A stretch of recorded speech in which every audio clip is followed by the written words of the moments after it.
Bienvenue et merci d'être là en direct sur LN24 pour faire une nouvelle fois le tour du pays, le tour de sa colère, le tour de ses réussites, le tour de ses soucis aussi, avec ce soir une grande affaire qui nous emmène au cœur du palais de justice une nouvelle fois. Oui, les juges sont en colère parce qu'on a fait passer discrètement une loi qui leur interdit la prison, en tout cas les peines de prison, dans certaines circonstances. On vous dira si les juges sont mis sous contrôle ou pas.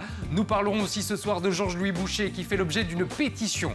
Près de 4000 personnes ont signé une pétition demandant qu'on observe un cordon sanitaire autour de lui. Pourtant, les spécialistes de l'extrême droite disent que ça ne doit pas arriver. On fera le point sur ce dossier dans un instant. Nous serons aussi en direct ce soir de l'ambassade des États-Unis où une manifestation pas comme les autres a eu lieu aujourd'hui. Pas pour parler de l'Ukraine, pas pour parler de Gaza. Non, le sujet nous concerne tous. On vous dira quoi dans un instant. Et puis Catherine Lara, la grande Catherine Lara, s'offre une cure de jeunesse sur scène dans quelques jours au Cirque Royal. Elle revient avec un spectacle identité. Elle nous en parlera ce soir en compagnie de Jean-Marc Guéraille, qui est toujours là, pilier de cette émission, en compagnie du professeur Boutchela, qui ne vient jamais seul désormais puisque Mosca est avec lui, en compagnie d'un homme qui a mis 3 heures pour venir, mais il est là, Mickaël Pachen, et puis Manuel de Roubaix, le roi de la communication, est également de la partie. Bienvenue dans 100% Belge, épisode numéro 14.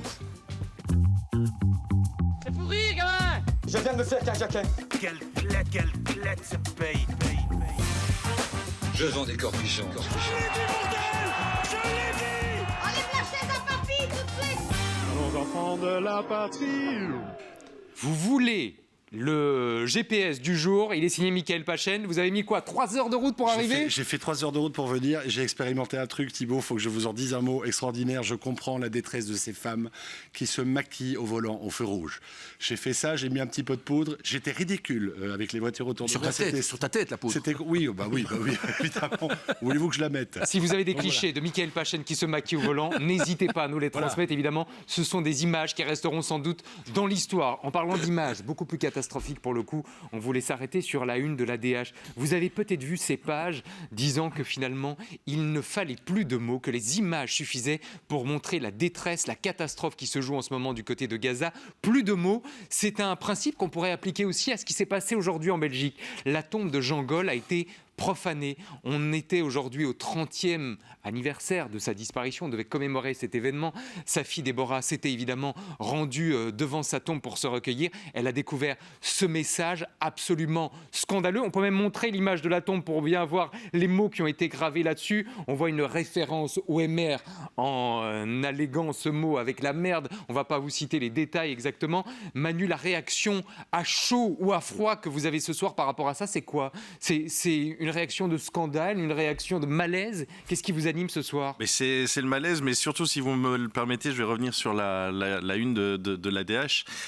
J'aimerais évidemment dire ici qu'une vie d'un Gazaoui vaut un otage israélien qui n'a pas été rendu à sa famille, et que effectivement parfois se taire c'est parfois préférable. Alors je sais pas si Jean-Marc on doit se taire face à la tombe profanée de Jean Gol, si le silence est la meilleure des réponses, ou au contraire l'insurrection comme on l'a entendu chez certains. Je pense que tout acte antisémite doit être dit, doit être montré, parce que les images ont une importance, on le voit avec les ADH, et si montrer ce que c'est une tombe profanée, je pense qu'il fallait le faire, parce qu'il y a une sorte de mélange anti-MR, Jean Gol juif, c'est très désagréable, ça sent pas bon. On fait une énorme soupe et puisqu'on parle de soupe, mettons les mots sur les choses. Il s'agit d'un acte antisémite, il faut le dire, il faut le nommer. Exactement. Et il faut aussi l'affronter. On fait le tour du pays en mettant et en voyant les visages qui font la une aujourd'hui.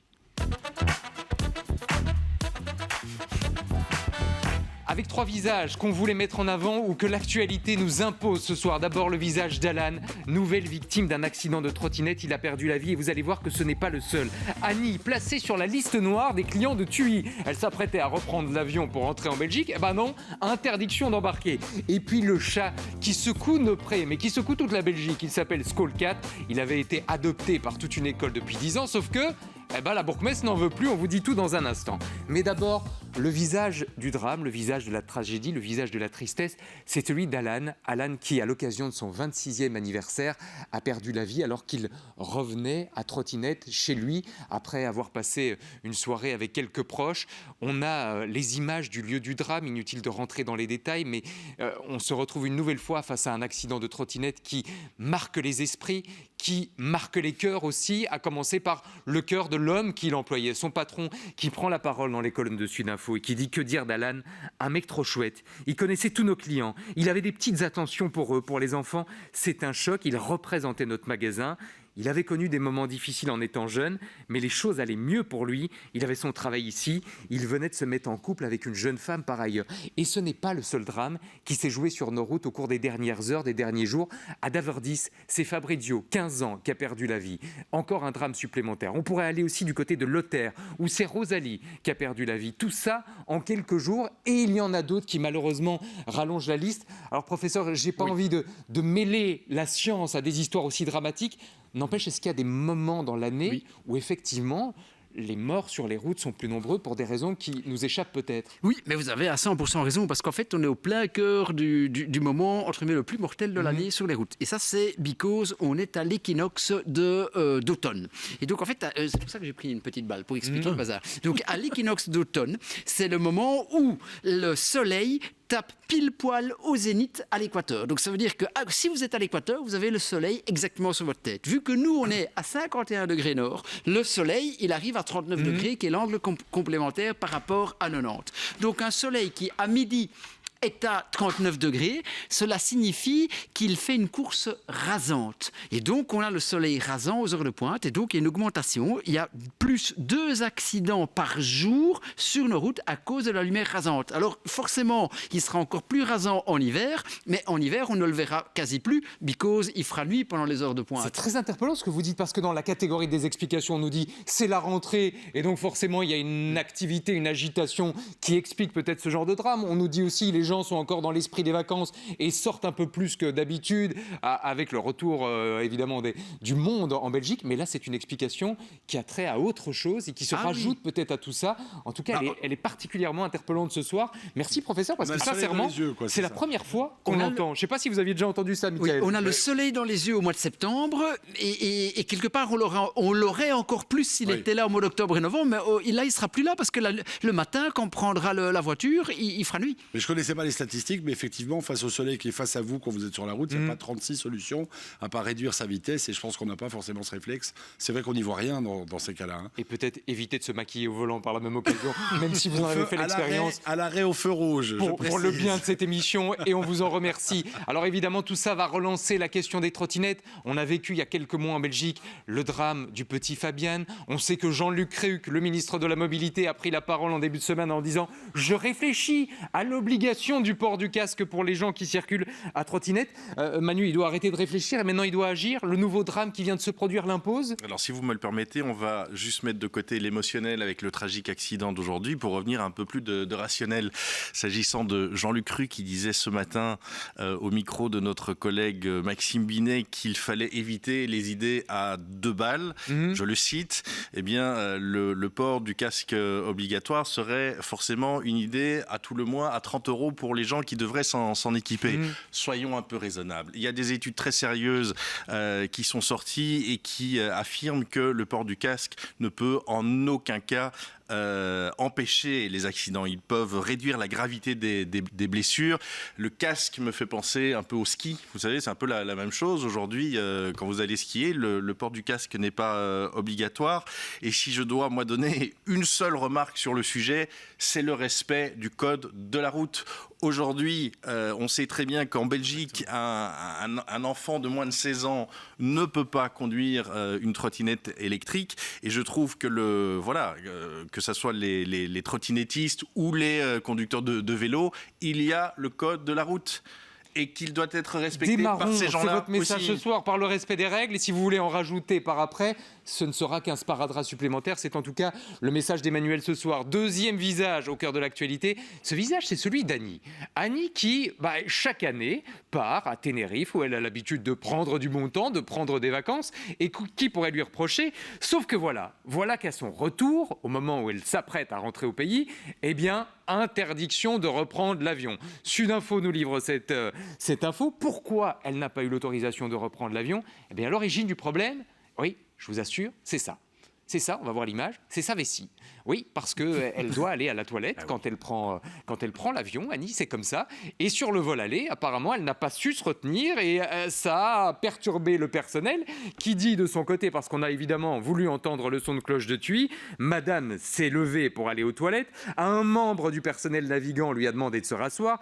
Elle n'a pas voulu. Le chef de cabine est intervenu. Cette dame aurait proféré des noms d'oiseaux à l'égard du personnel. Ça a été jugé inacceptable. Un rapport a été rédigé et elle est suspendue de nos vols pour une période de 12 mois. Je précise au passage qu'Annie nie totalement le fait d'avoir prononcé des insultes, mais c'est un autre propos. Jean-Marc, on est quand même étonné que ça arrive comme ça de façon aussi brutale. Quand on interdit quelqu'un, quand on le place sur une liste noire, il ne faut pas le prévenir, il n'y a pas une petite procédure, ils n'ont pas le droit de se défendre. Alors Annie a été prévenue. Elle n'a pas reçu alors. Elle prétend ne pas avoir reçu le fameux mail qui disait qu'il y avait un rapport concernant son attitude.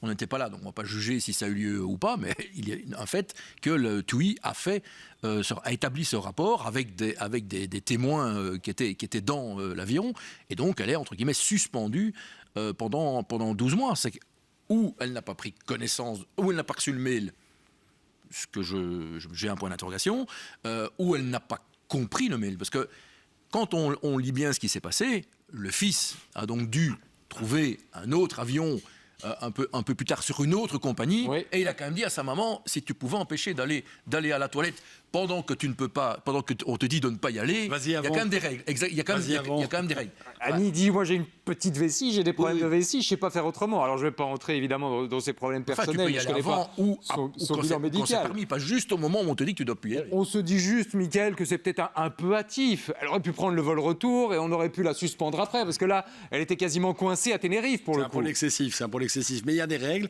il faut les respecter. C'est des règles de sécurité. Quand vous prenez l'avion, il y a des moments où vous ne pouvez pas aller aux toilettes. Voilà, c'est comme ça. Ça fait partie des règles à respecter. Maintenant, 12 mois de suspension, c'est pas parce qu'elle a eu envie d'aller aux toilettes, c'est parce qu'elle a eu un comportement inapproprié suite à l'interdiction. Elle a fait appel. Elle a fait appel de la décision. On verra évidemment ce que tout ça donnera parce qu'elle a décidé de se défendre. Professeur, je suis obligé ce soir de convoquer la science.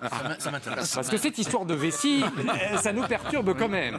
Est-ce que quand on est dans les airs, les besoins se font plus pressants que quand on est sur Terre? Oui, et vous parlez à une personne qui a une petite vessie. Hein. Moi, dans un avion, c'est bon de le savoir. Voilà, si vous quittez ce studio, on ne doit pas s'offusquer. Non, mais effectivement. Mais donc, c'est tout à fait juste. C'est la fameuse diurèse d'altitude. Quand vous êtes dans un avion, pour des raisons économiques, la cabine n'est pas pressurisée à 100%. Elle est pressurisée à peu près à 75%. Ça fait exactement comme si vous étiez à 2400 mètres d'altitude. Oui. Et je ne sais pas si vous avez des souvenirs de quand des vacances en montagne, c'est la même chose. On va plus souvent faire pipi. En fait, vous avez moins d'oxygène, vous hyperventilez, le pH du sang monte, il devient plus alcalin, et donc les reins travaillent pour éliminer le bicarbonate, et en éliminant le bicarbonate, il fabrique bien sûr plus d'urine qu'il faut bien sûr à un moment donné évacuer. Donc c'est tout à fait validé. La science est peut-être la meilleure avocate pour Annie. Hein. J'ai une question pour le docteur. Oui. Et pour les jambes lourdes, on fait comment?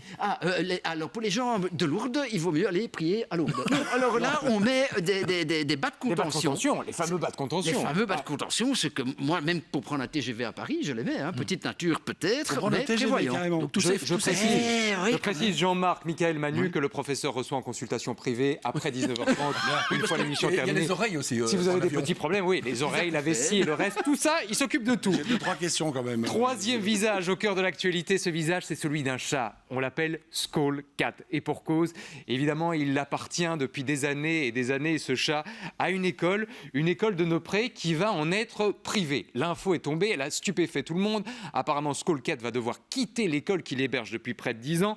Et vous avez découvert peut-être hier au journal télévisé d'RTL à quel point l'émotion était grande chez les parents, mais évidemment aussi chez les élèves.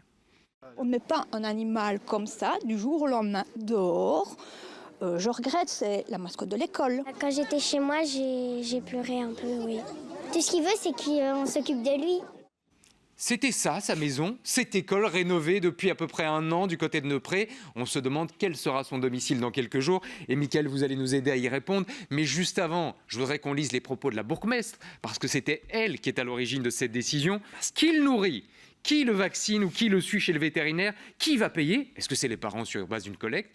Tant que tout ça n'est pas réglé, je prends la décision qu'il ne peut plus finalement fréquenter cette école. On sait ce qui va devenir ce chat? On va le renvoyer à la rue ou il y a une famille qui va l'adopter? Bon, j'ai une bonne et une mauvaise nouvelle. Vous voulez laquelle en premier? La mauvaise. La mauvaise, pour l'instant, il est dehors, ce chat. Il ne peut plus rentrer dans l'établissement. Il y a eu une réunion ce matin entre la bourgmestre et la directrice de l'établissement. Et la décision a été prise de l'empêcher de rentrer. Maintenant, pour empêcher de rentrer un chat dans l'établissement, je leur souhaite bonne chance. Il faut fermer les résistas, il faut fermer les... Il faut tout fermer. Non, mais parce qu'il y a aussi les enfants qui ouvrent les portes, etc. Donc, c'est un peu compliqué. Mais la bonne nouvelle, c'est qu'ils vont établir cette liste de règles et qu'une fois que cette liste de règles sera établie, le chat pourra revenir dans l'école et reprendre sa place dans son panier pour faire dodo papa en rond. Et ça, c'est plutôt une bonne On espère juste que dans la période intermédiaire où il va être relâché en rue... Oui.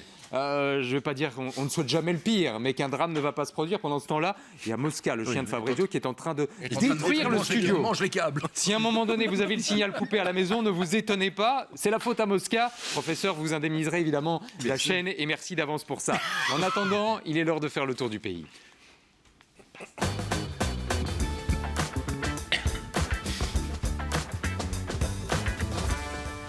Et on va s'arrêter ce soir du côté d'Écossynes, du côté de Mons, mais aussi du côté de Jodogne. Jodogne où il se passe des choses avec les gens du voyage. C'était un long combat entre la commune et les gens du voyage. Vous verrez l'apothéose ou peut-être la fin de ce feuilleton dans quelques instants. Mais avant ça, faisons une escale ce soir du côté de Bruxelles et plus précisément à l'ambassade des États-Unis où il s'est passé des choses aujourd'hui. On retrouve sur place Émile Taureau. Émile, on ne parle pas d'une manifestation pour l'Ukraine, on ne parle pas d'une manifestation liée à Gaza, pas non plus aux droits de douane. Qu'est-ce qui s'est caché derrière le rassemblement du jour? Et bonsoir Thibault, on se retrouve ici ce soir devant l'ambassade des États-Unis, ici en plein cœur de Bruxelles. Plus tôt dans la journée a eu lieu une manifestation qui a rassemblé une 60aine de personnes et plusieurs organisations. Et on y a notamment entendu ce slogan. Shame, shame, shame. Trump is to blame. Shame, shame, shame. Trump is to blame. Comme vous avez pu l'entendre, les manifestants ils s'opposent aux actions de l'administration de Donald Trump. Et cette fois-ci, c'est pas par rapport à Gaza ou par rapport à des droits de douane. Non, cette fois-ci, c'est par rapport à la destruction d'un stock de contraceptifs qui est pour le moment stocké à Kiel, ici en Flandre. Donc les manifestants s'opposent fermement à cette destruction. Et moi, je vous retrouve tout à l'heure pour vous expliquer ça bien plus en détail. On verra ce qui se cache derrière ça et à quel point ce dossier peut concerner les Belges aussi. En attendant, allons faire un tour du côté d'Écossynes où vous allez voir que là aussi, l'actualité internationale bouscule cette petite localité belge bien sympathique. On a l'habitude de s'y balader. On n'est évidemment pas loin de la frontière française, vous le savez. Eh bien, figurez-vous que la police a dû intervenir en plein conseil communal. Oui, mais pas pour des raisons locales. Pour un conflit international. Manif devant le conseil communal. Vous allez le voir, ces images. On manifeste pour la reconnaissance de l'État palestinien. On veut absolument que la commune dresse un drapeau palestinien sur le fronton de l'hôtel de ville. Sauf que, on se demande un peu, Jean-Marc, avant de donner la parole au bourgmestre, ce que la commune d'Écossynes peut bien faire dans ce conflit. Qu'est-ce que les manifestants réclamaient finalement? On le sait? Thibault, on est là purement dans le symbole. Ce n'est pas Écossynes qui va régler le problème entre Israël et Gaza. Il faut savoir que pour une interpellation citoyenne, il suffit de 40 de personnes qui signent et donc ça intervient au sein du conseil communal. Le bourgmestre, lui, avait mis à l'ordre du jour une motion avec un texte pour la paix au Proche-Orient et pour le respect du droit international. Et visiblement, les personnes... Ça a un peu dégénéré. Les personnes voulaient la reconnaissance de la Palestine et le mot génocide dans la motion, ce qui n'a évidemment pas été accepté. Ça a commencé un peu à chahuter. À un moment donné, il a fait évacuer la salle. Voilà. Et ça revient le 22 en conseil communal et il y a à nouveau un vote le 30. Donc je n'annonce que le 31, vous allez sans doute pour un parler. tour. Ce qui est bizarre, c'est que d'habitude, on a à chaque fois les vidéos de ce conseil communal. Ici, bizarrement, on n'a rien. La dernière publiée remonte, je crois, au mois de juin ou de juillet. Ça ne sert à rien de faire de la publicité vous avez ce genre de problème. Conseil communal, en général, c'est pour discuter des trottoirs, de la gare ou de la police communale. On a juste été surpris de ne pas voir ce conseil communal, qui par ailleurs traitait d'autres sujets, être publié sur les réseaux sociaux et sur les différentes chaînes qui existent. En attendant, le bourgmestre a pris la parole pour expliquer pourquoi il avait dû faire intervenir la police. Ici, il était impossible de pouvoir parler parce que les citoyens qui étaient présents étaient menaçants, agressifs. L'intégrité de plusieurs membres du conseil communal était en doute et d'ailleurs on avait du mal à s'entendre. C'est la raison pour laquelle j'ai décidé de suspendre la séance.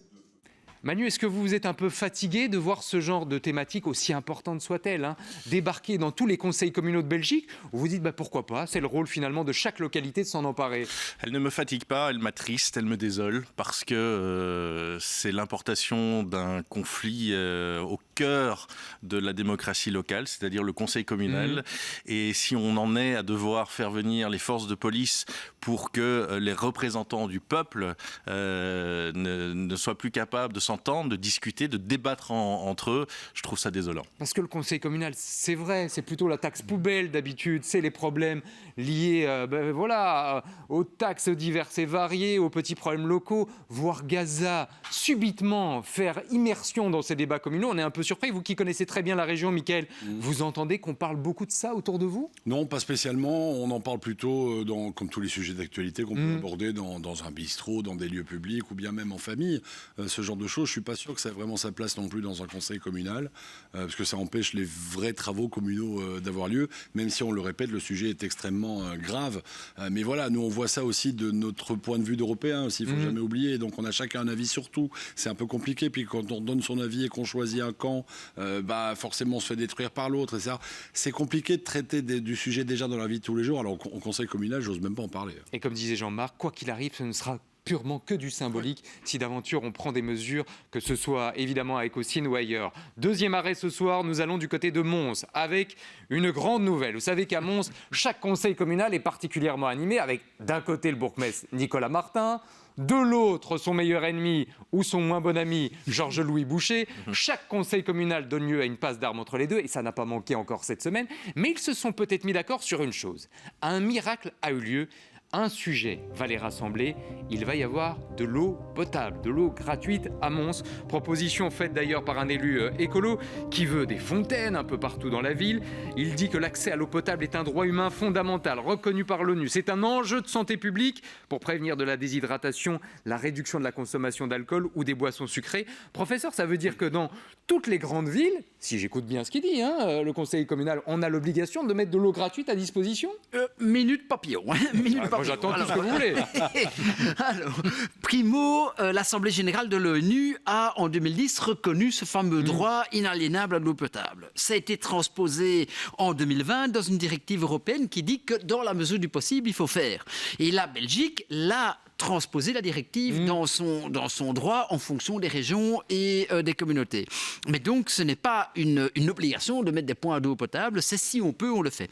Alors, par ailleurs, et à Mons, et il y a aussi la SNCB qui s'est mise en avant, qui souhaite mettre de l'eau potable. Ici, par exemple, si on prend l'initiative de la SNCB, c'est de l'eau potable qui va être mise dans une centaine de gares, qui représente à peu près 80% des voyageurs, et c'est une initiative comme l'initiative montoise, entre guillemets, si vous voulez, local, si vous voulez. Mais rassurez-vous, demain, vous n'aurez pas des fontaines d'eau potable à tous les coins de rue. Pas de fontaines de jouvence, quoi. À travers le pays, il va falloir quand même continuer à prendre sa gourde et sa petite bouteille. Jean-Marc. Tant qu'on y est pour les demandes aux communes et aux villes, si on pouvait installer des toilettes publiques dans les villes, ce serait bien. Ah oui, ça c'est un truc que j'ai jamais compris. Ça fait partie du plan. Ça existe à Paris, mais chez nous, quasiment pas. Ça s'appelle des Vespasiennes. Ah ouais, et je sais que Charleroi est sur la liste noire, pour le coup, des villes qui manquent de toilettes publiques.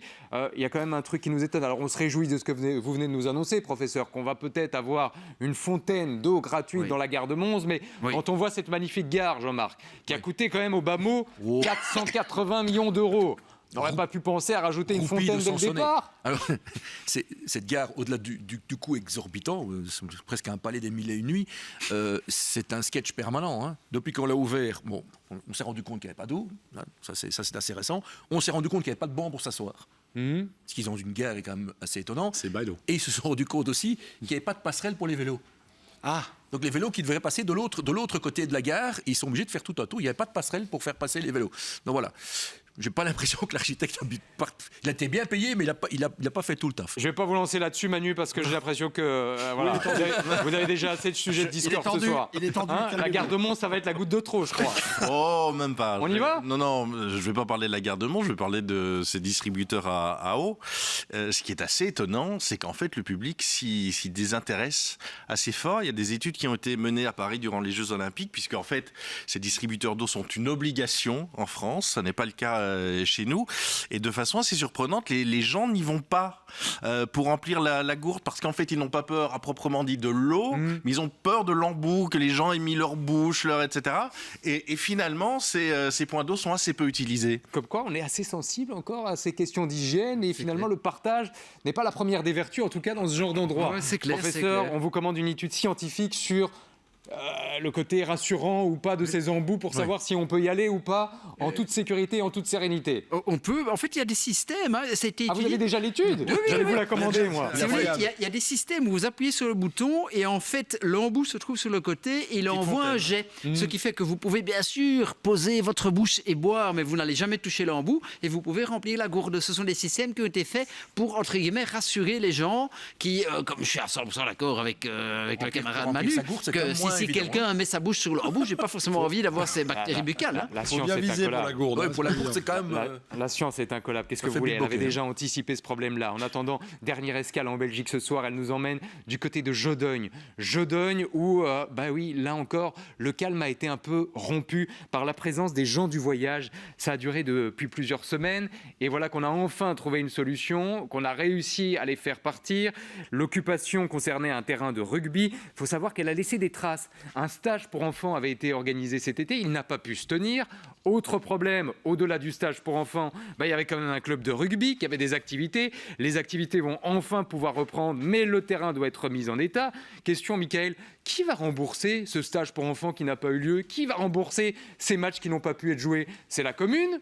C'est le club ? C'est éventuellement les gens du voyage vers qui on va se tourner ? Alors j'ai appelé la commune de Jodogne qui ne m'a pas répondu sur ce point malheureusement, donc j'ai pas une réponse de leur part, mais par contre j'ai appelé un avocat à qui j'ai demandé un petit peu quels sont les différents cas de figure, donc je peux vous donner une réponse générale. Tout dépend du propriétaire du terrain en fait, si c'est un terrain privé ou si c'est un terrain public. Ici c'est un terrain public, ça devrait aller relativement vite. Oui, effectivement, tous les frais qui découlent de cette occupation de terrain peuvent être et doivent être remboursés par les gens du voyage. Maintenant, c'est extrêmement difficile. C'est extrêmement difficile, un, de les retrouver, deux, de les identifier, sauf s'ils ont été expulsés officiellement par un jugement et par un huissier de justice qui, lorsqu'il expulse, a l'obligation de noter les coordonnées de toutes les personnes qui occupaient le terrain, la maison, l'appartement. Si ça a été fait, effectivement, la commune pourra se retourner plutôt facilement contre les gens du voyage. Je ne veux pas m'avancer et donner de faux espoirs du côté de Jodogne, mais j'ai l'impression que c'est le cas qui se présente ici. En attendant, évitez pour faire fuir les gens du voyage la méthode du taureau dont on vous a parlé hier, à l'image de cet agriculteur de Boussu qui a envoyé son taureau en disant « ça va régler les choses, tu sais quoi, une bonne fois pour toutes ». C'est la méthode dure, ça Jean-Marc. C'est la méthode camarguaise, je pense. Ouais. Alors, Elle est assez radicale, mais je pense que ça fonctionne. Et le problème, c'est qu'elle peut se retourner contre vous. Elle est radicale, certes, elle marche, elle a prouvé qu'elle marchait, mais elle peut se retourner contre vous. Dans un instant, nous accueillons Catherine Lara, l'une des plus grandes stars françaises, est de retour en Belgique. Ce sera le 17 octobre prochain. Mais avant ça, elle fait escale ici, c'est dans 100% belge. Merci d'être là encore et toujours dans 100% belge avec dans quelques instants une grande affaire qui nous emmène au cœur des palais de justice. Les juges doivent-ils renoncer à la prison ? C'est en tout cas ce que laisse entendre un article de Sud Info aujourd'hui. Une loi serait passée en douce pour leur interdire de mettre certains détenus en prison. On vous dit tout dans un instant. Slimane pourra-t-il encore revenir en Belgique après sa condamnation ? Oui, hier la justice est passée. Certes avec une peine très réduite, mais pourra-t-il encore donner des concerts chez nous ? Et si oui, dans quelles conditions ? On vous répondra là aussi. Et puis l'événement télé ce soir, c'est la diffusion sur LN24 de Patients et Histoire de vie. Nous avons suivi pendant des mois et des mois des patients de toute catégorie, de tout âge, dans des hôpitaux. Annick viendra témoigner d'une maladie invisible, mais qui a changé sa vie. Avant ça, on ouvre le consulat.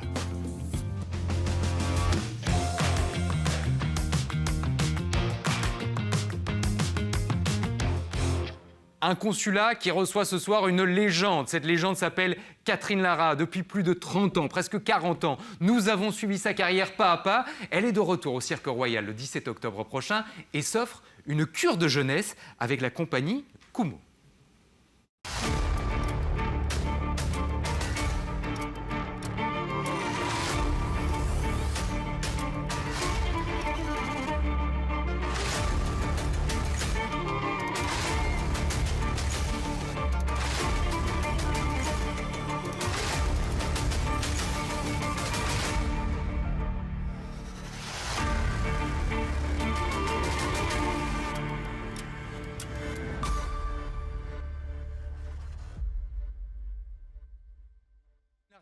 Bonsoir. Merci d'être là et de faire une première escale en Belgique avant le 17 octobre au Merci Cirque Royal de me avec ce recevoir. spectacle Identité. Je sais que vous aimez les interviews, alors je vous propose de démarrer par une devinette. On va vous montrer dans cet écran 2 images. Celle de Patrick Sébastien et celle de la cathédrale de Reims.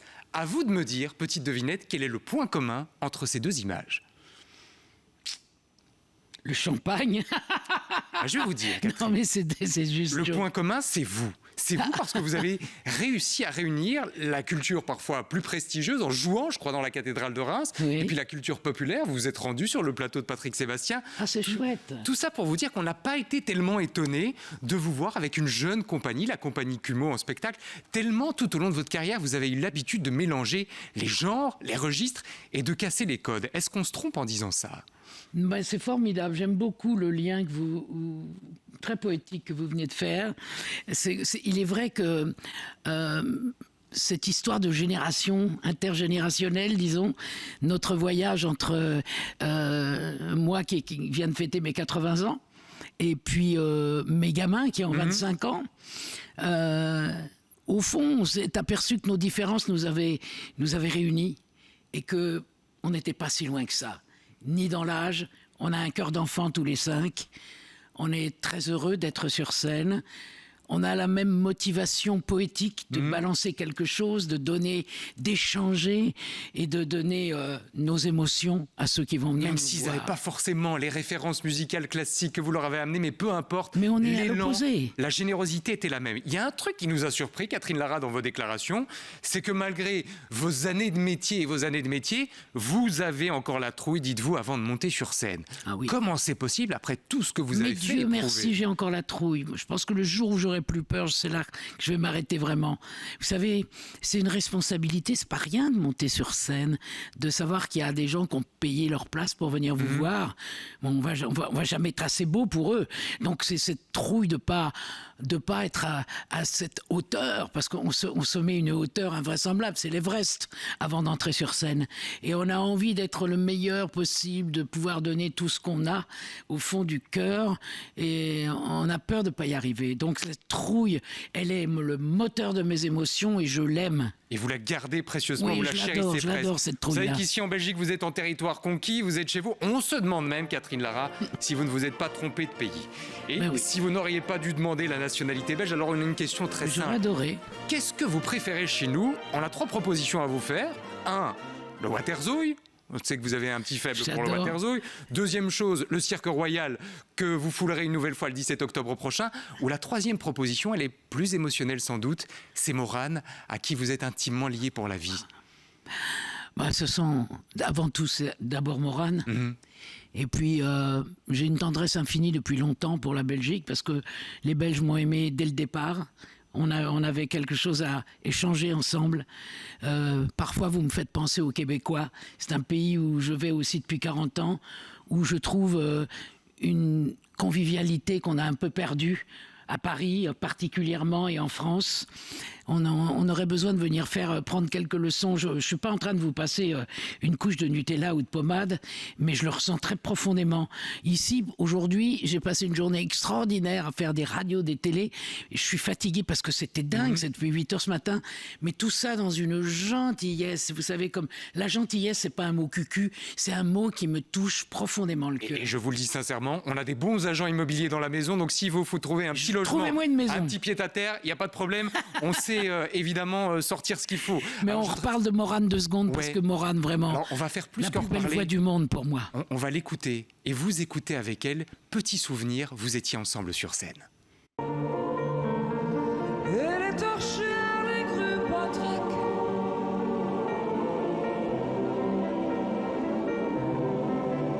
les citernes de gasoil, toi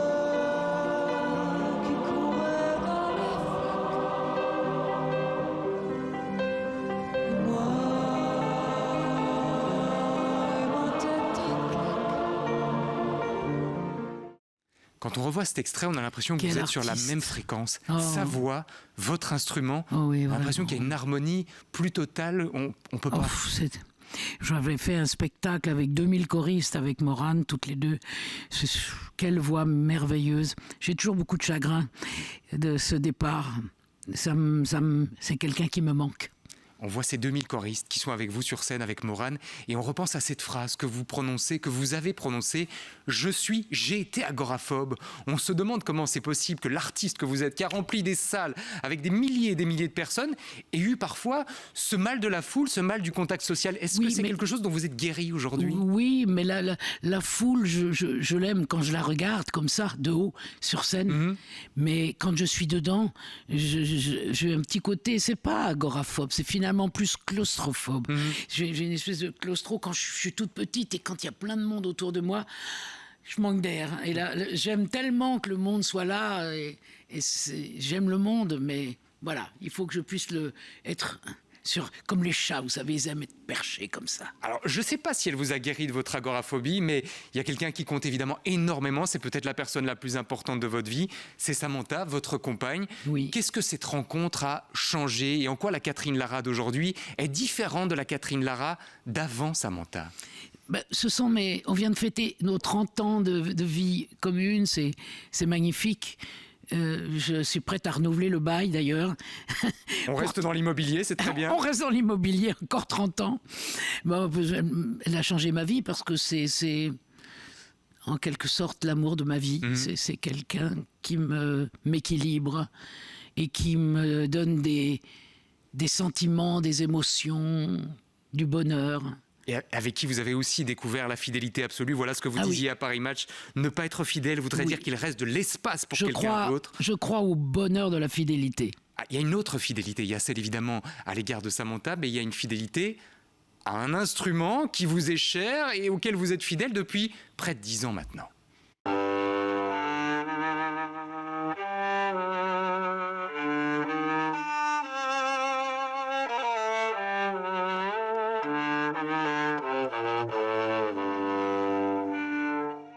C'est votre fameux violon baryton. Alors pour nous qui sommes un peu des béotiens et des amateurs de la musique, qu'est-ce qu'il a de spécial par rapport à tous les autres violons ou les violoncelles qu'on croise? Vous entendez, il a un son beaucoup plus grave. Il est plutôt plus près du violoncelle.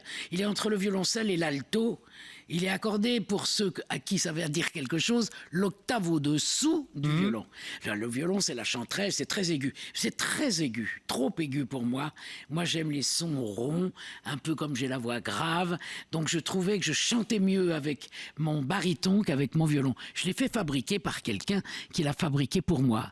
Vous avez tous les avantages. Vous n'avez pas la lourdeur du violoncelle, mais vous avez quelque part le son au passage. Voilà. Je voudrais qu'on remontre une photo. C'est vous avec ces petits gamins, et le terme est affectueux, de la compagnie Cumeau. On a l'impression que... Alors, vous disiez tout à l'heure, on a quasiment le même âge, mais est-ce qu'il n'y a pas quand même un rapport presque maternel que vous avez avec eux? Oui, je suis la maman. Je les protège, Aujourd'hui, je suis une passeuse d'âme, de l'âme de mon violon. Je suis une passeuse de toutes les belles choses que j'ai vécues dans ma vie. Et Dieu sait si j'en ai vécu, donc je peux leur apporter ça. Et l'importance de ne donner que ses émotions. Mais ils ont ça naturellement. Ce sont des danseurs extraordinaires et qui ont cette âme si généreuse. La première fois que je les ai vus, j'avais les larmes aux yeux parce qu'ils m'ont touché.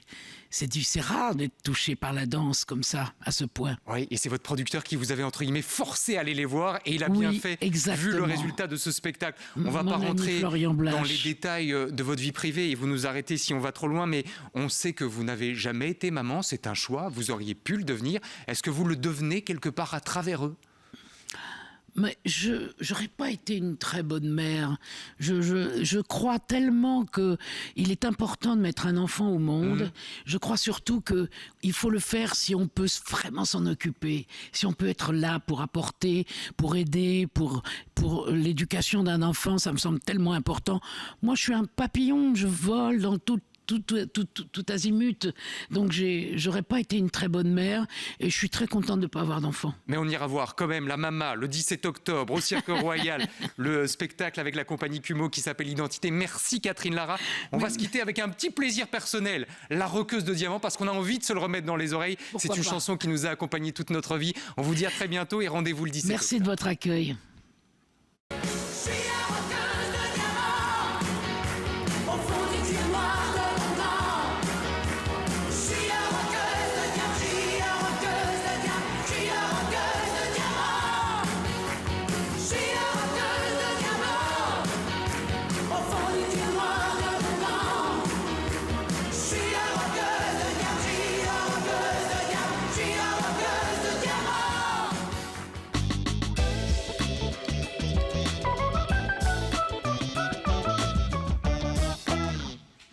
Et on va rester dans la grande famille des artistes pour la remise des diplômes avec d'abord un premier visage. Ce visage, c'est celui de Slimane, qui est de nouveau au cœur de l'actualité. Lui qu'on n'a plus tellement entendu musicalement depuis sa prestation à l'Eurovision.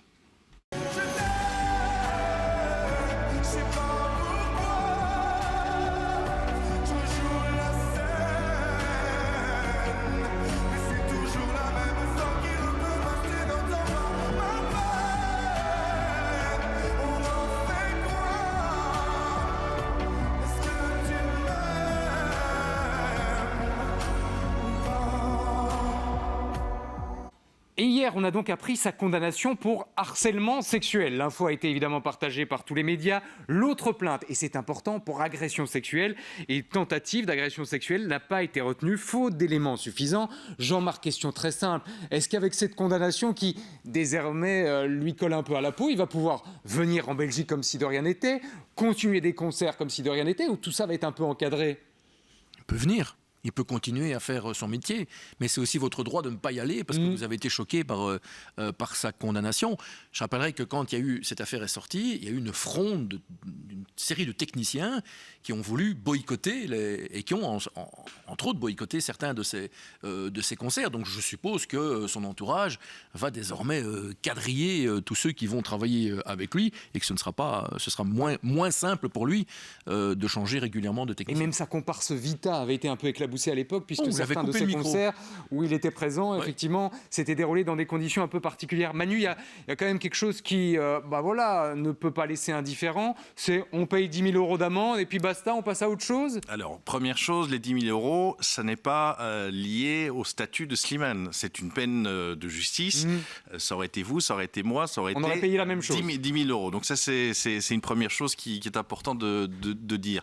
Le mal, il a été fait et ce qui est très intéressant de voir, c'est que la communauté, la fanbase de Slimane ne l'a jamais laissé tomber. Vous pouvez regarder sur tous les réseaux sociaux, on a toujours pris sa défense.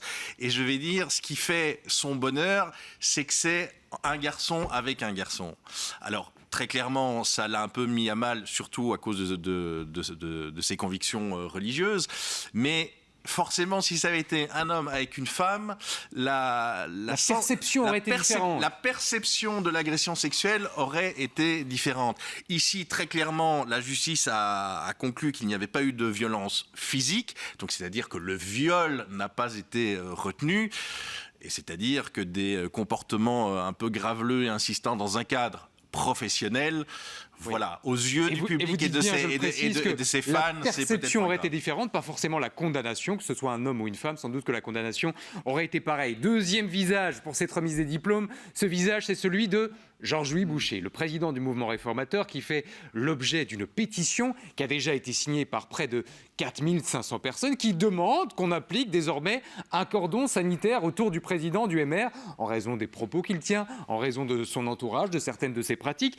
Alors, professeur Bouchela, depuis lundi, vous êtes considéré comme un ami, comme un proche de Georges-Louis Boucher, puisque, souvenez-vous, vous avez pu lui expliquer le phénomène de la résonance sur ce plateau. Vous avez même réussi à le faire sourire sur ce plateau. Il s'est passé un truc. Je vous demande de mettre les sentiments de côté ce soir et d'objectiver les choses. Par rapport à cette pétition, qu'est-ce qui va se passer? Si on atteint 10 000, 100 000 signatures, ça va changer quelque chose? En fait, c'est le cinquième clou dans mon cercueil là, que vous êtes en train d'enfoncer. Alors, il sait rien. C'était quoi les autres clous? Les 4 autres, c'était c'était lundi. Alors, il ne s'est rien passé du tout entre ce monsieur et moi ou la science. Ça n'a pas Rien été du consommé. tout. Alors, la direction... C'est Non, ça n'a rien, même avec la science. C'est pas comme avec monsieur Slimane, ça n'avait rien du tout. Il y a, la direction de cette émission m'a demandé d'essayer d'illustrer par une métaphore scientifique la communauté d'idées qu'il y avait entre ce monsieur et le Premier ministre. Et donc, j'avais eu cette idée de la métaphore des diapasons. Ainsi fut fait. Et voilà, et c'est tout. Sous-entendu, arrêtez sur les réseaux sociaux, le professeur n'est pas plus apparenté à un parti politique qu'à un autre. La science reste à distance de tout. Il faut le rappeler ce soir. Voilà. Sous-entendu, c'est de votre faute, Thibaut. C'est ce qu'il Non, a- ça, je ne me permettrai pas. Toutes mes excuses, Non, professeur. ça, je ne me permettrai Toutes pas. mes excuses. Alors, par contre, par rapport à cette... Non, zéro excuse. Alors, sur cette affaire, la pétition a été posée sur change.org. Alors, je me suis simplement concentré sur les aspects techniques. Si vous posez une pétition et que vous voulez qu'il y ait une action, c'est-à-dire une prise en compte par les pouvoirs publics, eh bien, il faut les poster dans les sites officiels qui sont dédiés. Au Parlement fédéral, il y a un site officiel. Au Parlement wallon, il y a un site officiel. Et si vous postez et alors, par exemple, ceux qui signent la pétition doivent renseigner leur numéro de registre national parce que la loi prévoit qu'il y a une obligation de tenir compte de la pétition, en tout cas d'en faire quelque chose, des 1000 signatures en Wallonie ou à Bruxelles ou des 25 000 pour le fédéral. Donc, or ici, la pétition a été posée sur change.org, qui est une plateforme associative et collaborative, et donc vous pouvez avoir autant de signatures que vous voulez, ça n'aura pas, en tout cas, ça ne forcera pas une action des Je vous ai déjà senti plus à l'aise sur d'autres sujets, mais ce n'est que ma perception à moi. Mais c'était clair. C'était très clair pour le coup. Évidemment, parmi les pétitionnaires, on reproche notamment à Georges-Louis Boucher d'avoir placé certains ou certaines de ses proches, sa compagne Lucie de Marais à la tête de l'ONE, sa belle-sœur Géraldine de Marais, notamment du côté de la Sonaca. Voilà ce que répond Benjamin Billard dans les colonnes de Sud Info, spécialiste politique. Ces éléments peuvent être condamnables, à tout le moins sur le plan moral, mais ça ne permet certainement pas de le qualifier de leader libéral d'extrême droite. Chacun se fera un avis sur base de ça. Autre visage au cœur de l'actualité, au cœur de cette remise des diplômes. Alors, peut-être un peu plus anonyme, quoique, il s'appelle Luc Gillard. Luc Gillard, il est conseiller communal du côté de Wavre et il a péter un boulon, péter un câble, comme on dit parfois, face à la malpropreté, l'insalubrité de sa ville. Ce triste constat, dit-il, est dû essentiellement à l'incivisme d'une minorité de citoyens qui se comportent comme des porcs, comme des sangliers, qui ne respectent pas les règles élémentaires de vivre ensemble. Est-ce qu'il y a, Michael, un classement à top 10 des villes les plus sales de Belgique? Bon, alors, le seul baromètre que j'ai pu trouver, il date quand même d'il y a quelques années. Et ce sont souvent les mêmes qui raflent la palme du chewing-gum collé par terre. Les villes qui ressortent, c'est Molenbeek, Schaerbeek et Anderlecht, régulièrement citées comme les communes les plus sales pour Bruxelles. C'est Testachat qui avait fait une enquête en 2018 là-dessus. Il y a eu un bout d'enquête aussi en 2024 où on a découvert que Herstal, en Wallonie, serait la commune wallonne la plus sale, visiblement. Et à côté de ça, il y a les bons élèves aussi, parce qu'il faut les saluer. Parmi les 3 communes qui ressortent avec un score positif, Woluwe-Saint-Lambert, Ostende et Saint-Tron, qui seraient, pour le coup, les communes les plus propres. Donc Wavre n'est ni dans le top 10. Il y a 2 Flamands sur 3. Hein. C'est vrai. Wavre n'est ni dans le top 10, ni dans le flop 10. Alors le bourgmestre a réagi en disant, vous inquiétez pas, on va engager un agent constatateur, mais c'est juste que voilà, on a lancé l'appel en candidature, enfin on va le lancer, ça devrait aller plus vite. Non mais... Très belle imitation. Il n'a pas l'air super excité par le recrutement de cet agent constatateur. Vous avez l'impression, Manu, que la propreté est devenue, je ne veux pas dire la dernière roue de la charrue? Non, mais ça démontre en tout cas où on est dans les incivilités et que chacun a la population qu'il mérite. Vous parlez des incivilités, c'est vrai qu'on a pris l'habitude de voir ces images de dépôts sauvages, que ce soit dans notre Wallonie, à Bruxelles ou même parfois en Flandre aussi. C'est un quotidien désormais auquel on est habitué. Dans un instant, nous irons retrouver l'envoyé spécial près de l'ambassade des États-Unis et puis on lancera la grande affaire de ce soir. Prive-t-on les juges de leur droit d'envoyer quelqu'un en prison? Certains ont lancé l'alerte, on vous dit tout dans un instant. Je vends des cornichons.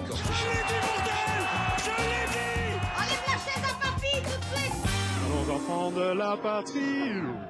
Et dans un instant, on lance la grande affaire avec une question. Les juges ont-ils encore le droit d'envoyer quelqu'un en prison? Mais avant ça, Mosca, place à l'envoyé spécial.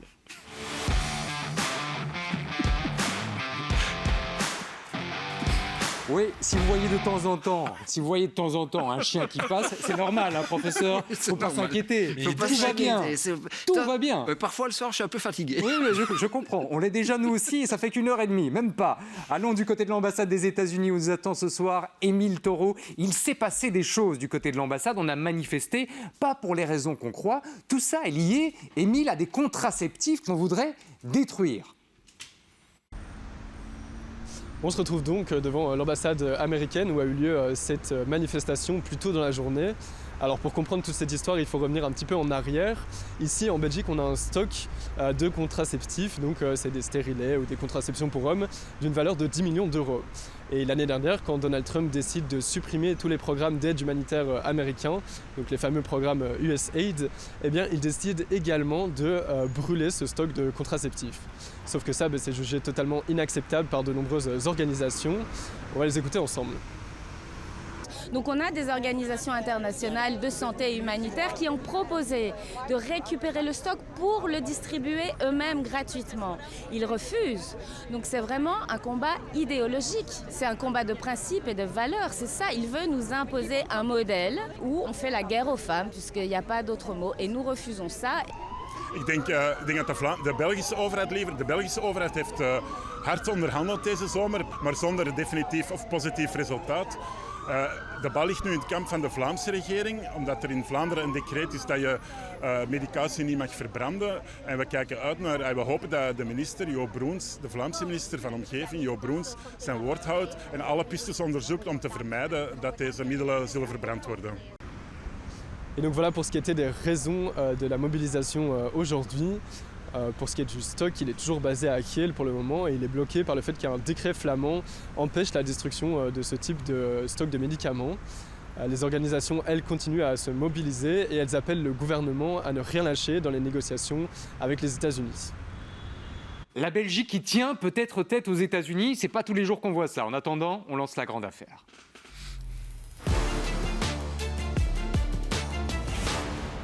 La grande affaire qui nous ramène ce soir du côté du tribunal, ou plus exactement des tribunaux, où les juges sont à bout. Voilà ce qu'on a découvert dans la presse aujourd'hui. Une loi est passée discrètement, interdisant aux juges d'envoyer des gens en prison pour des peines de moins de 6 mois. Avant d'entendre votre avis là-dessus, résumé des faits, pour être tout à fait au clair là-dessus, c'est avec Lionel Crémer. Depuis le 1er août, une nouvelle loi bouleverse le quotidien des magistrats. Désormais, pour tous les délits passibles d'une peine de prison de 6 mois maximum, les juges n'ont plus le droit d'envoyer un prévenu derrière les barreaux. À la place, bracelet électronique, travail d'intérêt général ou encore probation autonome. Une atteinte à la liberté des magistrats pour ce juge bruxellois. Je pense qu'il faut permettre aux juges d'avoir un éventail de peines le plus large possible parce que tout dépend évidemment au cas par cas, on juge au cas par cas. Et donc lorsque vous avez une personne qui vient au tribunal et qui dit que finalement il n'a absolument aucune prise de conscience de la réalité de son comportement et de la gravité de celui-ci, on va plus être enclin à prononcer une peine de prison. Pour les infractions plus lourdes, celles allant de 6 mois à 3 ans de prison, la prison reste bien possible, mais uniquement si le juge motive précisément sa décision. Un changement qui n'en serait finalement pas un. Le juge doit, lorsqu'on plaide une peine de travail, une peine de probation, une peine alternative finalement à la prison, doit se positionner en priorité par rapport à ces peines-là et dire, s'il s'en écarte, pourquoi. Finalement, ça ne change pas grand-chose en point de vue pratique, puisque le juge de toute façon motive sa décision aussi du point de vue de la peine. Cette nouvelle loi cache aussi une réalité incontournable. Les prisons sont pleines. Mais voilà, les peines alternatives mettent elles aussi du temps à être appliquées. Les peines de travail mettent 2 ans avant d'être exécutées, les peines de probation également, plus d'1 an avant d'être exécutées, et des peines de prison en dessous de 3 ans sont quasi que très partiellement exécutées. Donc on ne peut pas à la fois tenir un discours sécuritaire et à la fois diminuer l'effectivité des sanctions. Conséquence, un décalage entre le jugement et l'application de la peine qui alimente un sentiment d'impunité. On condamne potentiellement des gens très rapidement. Le problème, c'est qu'à partir du moment où il faut 1 an ou 2 après la condamnation, avant qu'il y ait une réelle effectivité dans la sanction, vous pensez bien que le sentiment d'impunité peut être énorme, le sentiment de frustration, notamment des policiers aussi. Pour ce juge, la priorité est claire, investir massivement dans l'exécution des peines. En attendant, pour beaucoup de magistrats, cette réforme reste une pilule amère. Aujourd'hui, faute de place en prison, certains délits n'y conduisent tout simplement plus. des juges à qui on demande quelque part d'éviter la prison. Mickaël, c'est quoi votre avis là-dessus? Comment vous réagissez ce soir? Ça n'est que l'officialisation finalement de quelque chose qui existe déjà, puisque je crois que pour les peines de moins d'1 an, il y a des peines alternatives qui doivent être choisies. Néanmoins, dans un sens comme dans l'autre, moi ce que je regrette, c'est que la prison doit avoir aussi un rôle dissuasif. Et je pense que c'est important que des délinquants potentiels sachent qu'ils peuvent encore aller en prison si ils commettent un crime ou un délit. Ici, manifestement, ça ne sera plus le cas, puisque 6 mois, on ne va plus en prison. Y compris pour des petites peines. Ouais. N'oublions pas cet aspect dissuasif, c'est votre message ce soir. Oui. Fabrizio, sur la prison et sur l'impossibilité peut-être d'aller en prison, comment vous réagissez? Moi, c'est un peu l'autre côté de la médaille, quoi, si vous voulez. Je pense que la prison, aujourd'hui, telles qu'elles sont organisées, c'est en vérité, parfois, ça confine quand même souvent à des traitements inhumains et dégradants. La Belgique a déjà été condamnée par différentes instances, la Cour européenne des droits de l'homme, le Conseil de l'Europe. On a une surpopulation carcérale et n'oublions pas qu'il y a 36% des détenus qui n'ont pas été jugés. Ils font là en préventive et donc il faudrait aussi qu'on arrête d'utiliser l'arme de la préventive comme une sorte d'avance sur la peine. Logiquement, on ne va en prison que quand un juge a coulé en force de choses jugé votre condamnation. Si on retire ces 36% qui font de la préventive, il y a plus que de la place. En tout cas, ça libérait un certain nombre de places. Donc ça veut dire aussi qu'il faut réfléchir des deux côtés, je pense. Alors, les voix sont partagées, vous l'entendez, entre Mickaël d'un côté et Fabrizio de l'autre. Jean-Marc et Manu vont pouvoir les départager dans un instant. Êtes-vous pour ou contre le recours à la prison pour les petites peines? C'est la question de ce soir. Juste derrière ça, on recevra Annick. Vous la verrez ce soir, ou en tout cas dans un des épisodes de Passion, Histoire de vie. C'est le documentaire événement ce soir sur LN24. Je vends des corpichons. Je l'ai dit! Enlève la chaise à papy tout de suite! Allons enfants de la patrie. Non mais vraiment, faites comme chez vous, professeur. Vous circulez dans ce studio, vous allez rechercher votre chien, vous ressortez avec votre chien. À un moment donné, vous êtes à la maison. La science a tous les droits dans cette émission. Ceux qui ont peut-être moins de droits en ce moment, c'est les juges, à qui on demande apparemment, une loi est passée discrètement, de ne plus mettre certains détenus en prison. Avant d'entendre votre avis, Manu, Jean-Marc, vous avez l'impression que les juges sont un petit peu contraints, qu'aujourd'hui on les laisse plus faire n'importe quoi? Alors moi, Thibault, j'aimerais d'abord qu'on leur donne les moyens de pratiquer leur métier. Vous avez vu l'émission Investigation de l'RTB sur l'état des bâtiments de justice, ouais. Là où on rend la justice, là il y a une espèce quand même de cérémonial. Pour y aller, on devrait avoir entre guillemets peur de se retrouver devant un tribunal, enfin une certaine appréhension en tout cas, et ils sont dans des bâtiments totalement délabrés. Et c'est là-dedans que l'on doit donner, on doit rendre la justice. Donc je pense d'abord qu'il faut leur donner les moyens, à la fois humains et à la fois matériels, de rendre la justice. Je me place toujours du côté des victimes. S'il n'y a pas de sanction, on alimente le sentiment d'impunité et c'est la pire des choses possibles dans une société comme la nôtre, parce que si la sanction n'arrive pas, prison ou pas prison, la victime va se sentir flouée et il y a risque à un moment donné de la fameuse loi du talion, qui est évidemment la pire des solutions. Laissons aux juges faire leur métier. S'ils estiment que pour certains cas, aller 2-3 mois en prison, ça ne lui fera, entre guillemets, pas de mal et ça lui remettra peut-être les idées en place, pourquoi est-ce qu'on les empêcherait? Donc le juge doit garder absolument cette liberté d'appréciation, y compris, c'est le message ce soir, pour les petites peines. Manu, vous allez pouvoir conclure la discussion. D'accord avec ça? Liberté totale pour le juge et pas question de lui faire dire à un moment donné, non, pour certains types de détenus, obligation de trouver une autre solution que la prison? Mais il n'y a rien de neuf à l'horizon. C'est ce qu'on appelle le principe de proportionnalité, de subsidiarité. Ce qui est très choquant avec cette obligation aujourd'hui, c'est que le juge perd son libre arbitre. Donc, c'est-à-dire que c'est à lui, au juge, de devoir se justifier pourquoi une peine alternative n'est pas suffisante. Ça, c'est tout à fait choquant. Et que on doit toujours choisir la peine la moins sévère possible. En soi, ça ne me choque pas, mais que le juge ne soit puisse placé plus... sous contrôle, Voilà, et qu'il n'ait plus cette carte en main, c'est quand même un peu inquiétant. Tu peux décider, mais tu dois te justifier. C'est un peu le sens de cette loi qui va faire couler encore sans doute beaucoup d'encre. Avant de recevoir Annick, on répond à toutes vos questions sur l'actu.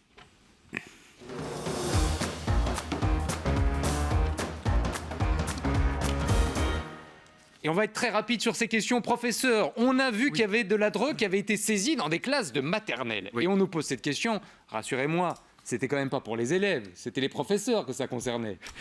Les professeurs, le personnel encadrant, effectivement, on n'a pas saisi de la drogue, même de la drogue entre guillemets douce. C'était pas des mules. C'était pas les petits enfants de maternelle. Mais en vérité, le ministre a répondu à une question à la Chambre et les faits disent simplement autant de saisies dans les écoles primaires, secondaires, maternelles, et il ne donne pas le détail. Il n'a pas le détail des faits, mais bien entendu, ce ne sont pas les enfants de maternelle qui transportaient du cannabis dans leur J'avais cartable. peur que ce soit les nouvelles mules. Maintenant, vous savez qu'on en cherche. Est-ce que des enfants de maternelle servaient de mules? Apparemment, non. Et ça ne concerne, on vous rassure, que 2 affaires. Jean-Marc, j'ai vu que pour sortir de la crise à Bruxelles, Écolo proposait des listes bilingues.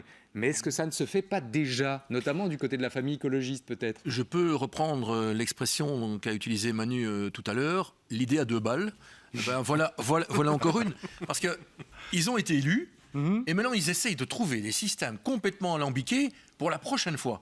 Mais d'abord qu'ils aient la solution maintenant. Ils sont payés pour cela. Ça fait 15 mois que ça ne bouge pas. Et notre ville, qui est une région la capitale de Belgique, est en train de crouler. Il n'y a plus rien qui se passe. Et là, on vient encore nous chercher. Ils peuvent faire leur liste s'ils veulent, mais ça ne changera rien. Donc c'était déjà autorisé. Il n'y a rien de nouveau, si je vous comprends bien. Je rappelle que le système actuel bruxellois, qui est très alambiqué, il est vrai, permet une surreprésentation des néerlandophones à Bruxelles, ce qui a permis, par exemple, à la liste Foitaïdar, d'avoir plus d'élus en étant considéré comme néerlandophone que s'il avait été francophone. Oui, d'où peut-être l'idée de cette liste bilingue qui permettrait sans doute de résoudre une partie de ce problème-là à l'avenir. Troisième question, elle nous emmène aussi en Flandre, du côté de Gainsbruck, où on a vu qu'on avait installé une première station 100% électrique. Plus possible de faire le plein de diesel, ni le plein d'essence, c'est que de l'électrique. Et on nous demande, en Wallonie, on attend quoi pour faire ça? Est-ce que ça existe déjà, Michael? Eh bien, à Casteau, près de Mons, vient d'ouvrir la plus grande station de recharge rapide 100% belge, comme notre émission. Figurez-vous, c'est signé Smappy. C'est une société belge qui a inauguré son premier Smart Shop le 10 juin. Il y a 10 bornes ultra rapides, 4 bornes classiques. Vous pouvez recharger votre batterie à 80% en 15 minutes chrono et il n'y a pas une pompe diesel à l'horizon. Façon de dire qu'on n'est peut-être pas si à la traîne qu'on a l'air de le dire parfois du côté de la Wallonie. On rattrape petit à petit, mais on rattrape notre retard tout doucement. Il est l'heure d'accueillir notre invitée. Elle s'appelle Annick. Vous allez la découvrir dans une toute nouvelle série documentaire sur LN24, Patient, Histoire de vie. Elle est notre invitée et elle est sur un feu tout doux ce soir.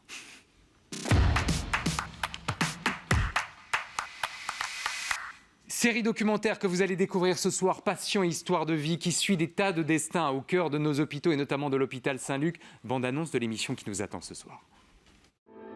Jeudi, ils doivent subir une opération, une greffe, un traitement lourd. Des patients racontent comment la maladie a bouleversé leur vie. Quand on est malade, on n'a plus envie de se prendre la tête. Pendant 18 mois, nous avons suivi le combat de ces Belges. Il y a des jours plus faciles que d'autres, et là c'est un jour sans. Leurs angoisses, leurs espoirs, leur regard sur cette vie qu'ils ont craint de perdre. Je trouve que Dieu n'est pas toujours sympa. Moi, je ne gagnerai jamais en loto. J'ai déjà eu 2 fois la chance de revivre. C'est toute une histoire formidable, quoi. Patient, Histoire de vie, raconté par Clémentine Sélarié. C'est jeudi à 20h20 sur LN24. Un branché de Belgique. Bonsoir Annick, si vous voyez un chien, un professeur passer derrière vous, ne vous inquiétez pas. Tout va bien. Je ne sais pas si c'est thérapeutique, vous nous le direz dans quelques instants, parce qu'évidemment, ce monde hospitalier qu'on va découvrir ce soir, vous le connaissez très bien. Est-ce qu'on peut d'abord parler un instant de votre histoire à vous, avec la maladie, elle démarre quand et à quel sujet? Alors moi, je suis tombée malade à 16 ans. Donc là maintenant j'en ai 50, donc ça fait 34 ans que je suis malade, insuffisance rénale. 4 ans après j'ai dû être greffée, j'ai été greffée la première fois par ma maman, mais malheureusement la maladie revient à chaque fois sur le greffon. Donc elle a tenu 2 ans la greffe. J'ai été de nouveau en dialyse pendant 2 ans, regreffée pendant 10 ans et demi. La maladie était là, j'ai fait des plasmaphéreses pendant ce temps. Et là, maintenant, je suis nouveau en dialyse depuis maintenant 15 ans. Vous vivez avec la maladie depuis des années. Vous avez plus vécu avec la maladie, sans la maladie. Et pourtant, le traitement que vous détestez sans doute à certains moments vous a permis aussi des choses extraordinaires. Et notamment, le fait de devenir maman. Sans ça aurait été impossible. Oui, sans ça, oui. À la deuxième greffe, j'ai eu la chance de pouvoir adopter mon fils. J'ai pu aller jusqu'en Chine, tout juste, parce que la greffe commençait à moins bien aller, on va dire.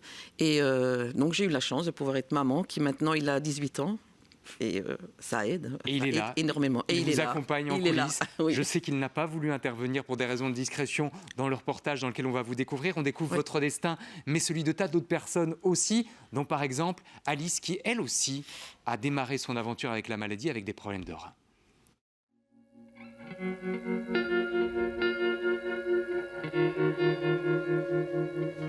Merci. Voilà, donc on va descendre au quartier opératoire. Sauf que je mets lentilles de contact. Je peux faire un dernier bisou. Donc, bien vivant. Je t'aime.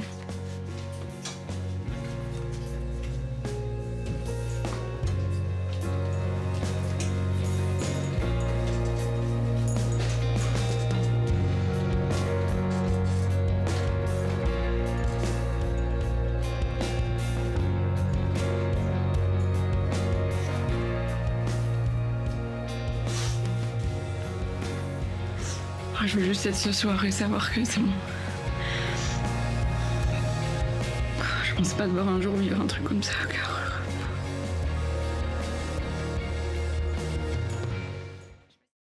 Énormément d'émotions ce soir à travers chacune de ces histoires, énormément d'émotions aussi dans le visage des familles, des proches, dans le visage du corps médical. Je crois que pour vous, c'est le même médecin depuis des années et des années qui vous suit. Dr Goffin, oui.